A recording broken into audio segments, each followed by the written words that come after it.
The laughter echoed through the upscale café, cutting through the ambient chatter like a knife.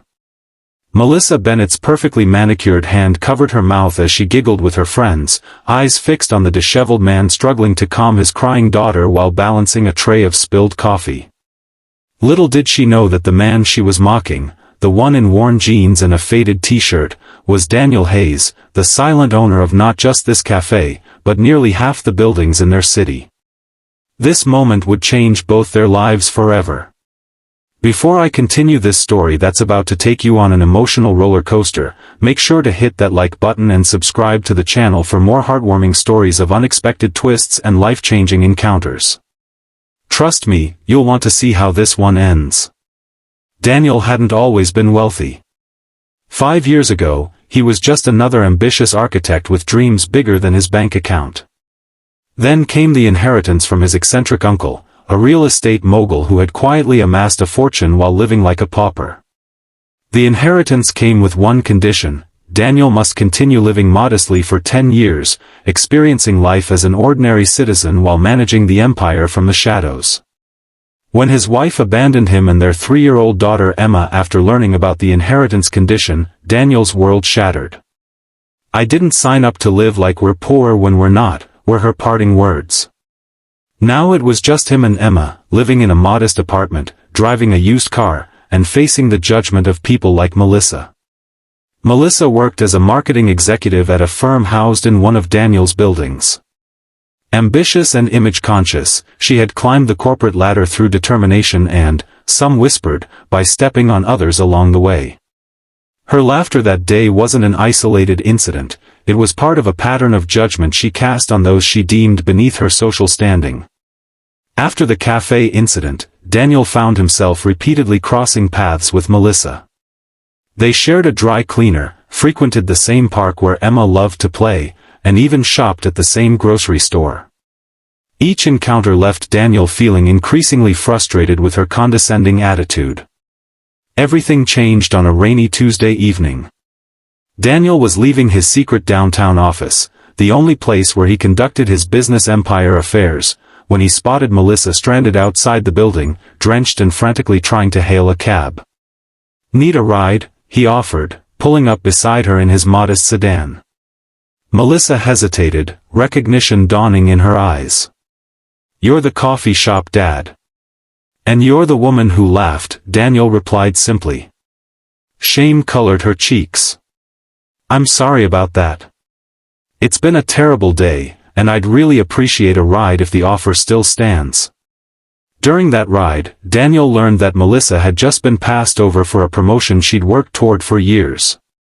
Her carefully constructed image of success was crumbling, and for the first time, he saw vulnerability beneath her polished exterior. Over the following weeks, their paths continued to cross, but something had shifted. Melissa made efforts to be kind to Daniel and Emma, often stopping to chat or offering to help when Emma was having one of her tantrums. Daniel remained guarded but couldn't deny the genuine change he was witnessing. One evening, while Emma played at the park, Melissa confessed to Daniel. "I've been reevaluating my life since that day in the rain. I've spent so much time judging others based on appearances, and where has it gotten me? Alone and passed over for promotion in favor of someone who builds genuine connections." Daniel felt a twinge of guilt about his secret. "People are rarely what they seem on the surface," he offered. Their friendship grew, and Daniel found himself drawn to this new version of Melissa, the one who brought Emma handmade hair clips and volunteered at the community center on weekends. The one who admitted her flaws and was working to be better. 6 months after their first real conversation, disaster struck. The company where Melissa worked announced massive layoffs, and she was among those losing their jobs. The building had been sold to a new owner who was restructuring everything. What Melissa didn't know was that Daniel had nothing to do with the sale or layoffs. In fact, he had fought against it, but was outvoted by his board of directors who saw only profit margins, not people. When Daniel found Melissa sitting alone on a park bench, resume in hand and despair in her eyes, he made a decision. It was time for the truth. "There's something I need to show you," he said, offering his hand. He took her to his downtown office, using his private key card to access the penthouse floor with Hayes Enterprises emblazoned on the glass doors. Melissa's confusion turned to shock as they entered and staff greeted him with deference. "I don't understand," she whispered as he led her into his expansive office overlooking the city. Daniel explained everything, the inheritance, the condition, his secret life. "I own the building your company was in, among others. I tried to stop the layoffs, but I was overruled." Melissa's face hardened. "So all this time, you were what? Studying me? Laughing at me behind my back while I learned my lesson?" "No," Daniel insisted. "At first, I was just another person you judged unfairly. Then we became friends, real friends. I should have told you sooner, but I was afraid everything would change." "It has changed," Melissa said, rising to leave. "You lied to me." For weeks, Melissa avoided Daniel and Emma. The little girl asked for her constantly, not understanding why her friend had disappeared. Daniel respected Melissa's space but sent a letter explaining that his feelings and their friendship had been genuine. Meanwhile, Melissa did some soul-searching.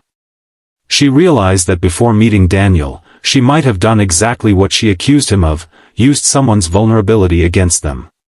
But the man she'd come to know wouldn't do that.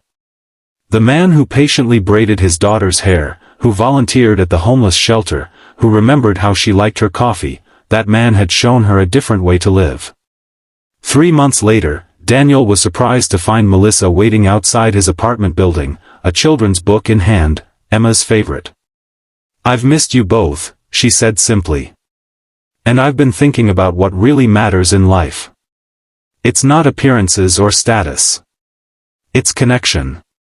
Authenticity." Daniel invited her in, and Emma's squeal of delight upon seeing Melissa brought tears to both adults' eyes. Over dinner, Melissa shared her news.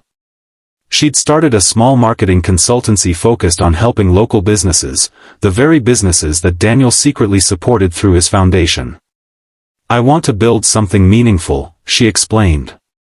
"Something that helps people rather than just chasing the next promotion." As their relationship deepened, Daniel approached the end of his 10-year condition.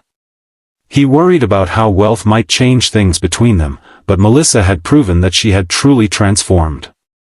On the day Daniel could finally live openly as the owner of Hayes Enterprises, he and Melissa stood together on the balcony of what would become their home, overlooking the city they both loved.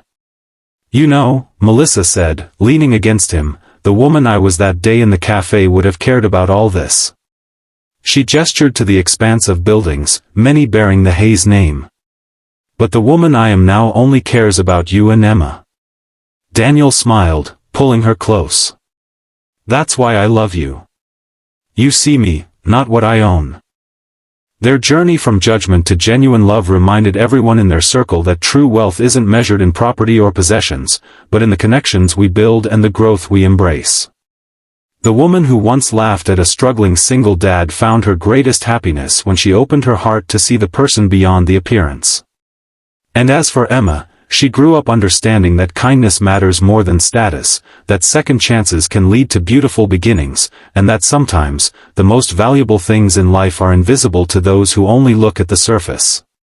If this story touched your heart, don't forget to like and subscribe for more tales that remind us all of what truly matters in life. Sometimes the greatest transformations begin with a moment of recognition, seeing ourselves clearly and choosing to become better. What moment changed your life? Share in the comments below.